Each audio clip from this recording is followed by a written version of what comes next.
This playground in the shadow of Beijing's Tiantan, or Temple of Heaven, isn't meant for kids. Quite the opposite. It's for retirees like this 68-year-old former farmer who's here to train and stay limber. I have nothing to do after retiring, so I come here to exercise. Don't sit at home. I go to the gym and swim for an hour, train my muscles on different equipment, then play billiards. I do whatever makes me happy every day. And he's not alone. Hundreds of active seniors come to hang from climbing frames, do push-ups, and lift weights for hours every day. Normally 3.5 to 4 hours in the morning. Then I go back for lunch at noon.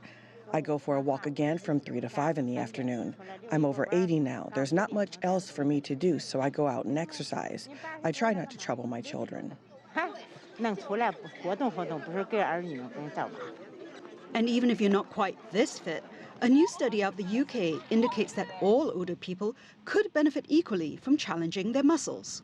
We set out to understand whether individuals who've been highly active for all their lives, or master athletes as we call them, whether their muscles responded any better to a single bout of resistance type exercise compared to your average Joe, your sedentary older person. And what we found was that their muscles responded identically to this bout of resistance exercise. Back in the 80s and 90s, there was a bit of a misconception that older people who lifted weights would get a huge inflammatory response and it would possibly make them ill or damage their joints. But actually, we find that that's not really the case at all. In northern Spain, the city of Bilbao is testing out brain games in its public parks.